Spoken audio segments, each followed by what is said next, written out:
You are the author of The Clean and Lean Diet, which I've been told is a highly successful book. Yeah, it is. So far, so good. It's hard to sell a good book these days. Why is yours so successful? I guess because it's somehow resonating with people. It's simple and it's easy and accessible. And the philosophy isn't about preaching. It's about, I guess, teaching people that they deserve to feel good. And from that foundation, they can make some really profound changes.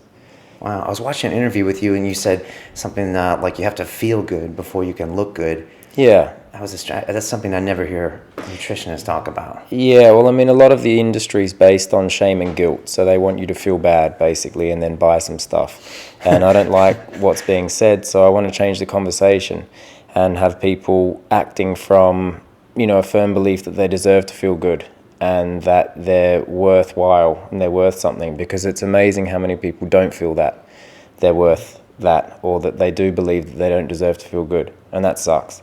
So changing that and making that transformation in the mind is when you can really make transformations in the body. That's interesting. There's we've all been training under the bodybuilding paradigm for so long, which at the peak of that paradigm is aesthetics, and health is so close to the bottom, whereas you're flipping it on its head and saying first get healthy and then the aesthetics will follow. Yeah, I mean, it tends to happen far more quickly.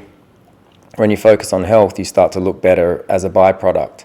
But, we're only, a lot of us live like we're never going to die. One thing's for certain, one day we will. So for me, you might as well be happy while you're here. And happiness doesn't mean feeling disgusting and gross and unhealthy and tired and grumpy and whatever it is. I mean, a lot of people don't know they're sick because they've never been healthy. They've literally been raised on a bad diet. And when you can give someone a glimpse of health, of what it feels like to jump out of bed and actually feel good and powerful and clear, there's no turning back. So you think that's our natural state? Absolutely. Yeah, of course. You can't hunt tigers when you're depressed.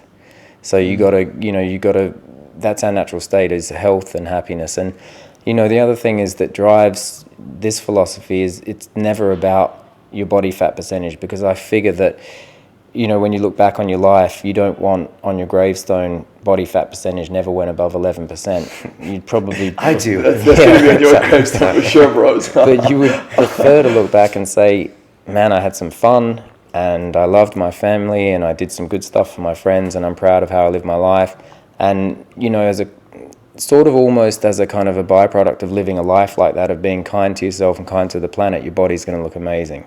Do you find you have to tone down some of your clients sometimes? I know you train some very famous people like Elle Macpherson and Hugh Grant, and do you find with some women at the top of their game you have to kind of ease them back a little bit so they don't obsess about their diet? I mean, we're in a really fortunate position that, people are prepared to listen to us because we have some credibility and a good reputation, so we don't have to convince people. And we've also been successful for long enough to just know what works for people really quickly. So yes, sometimes you do have to pull it back. Sometimes, people are stressing themselves further with their exercise and actually running themselves fat because their cortisol levels are so high.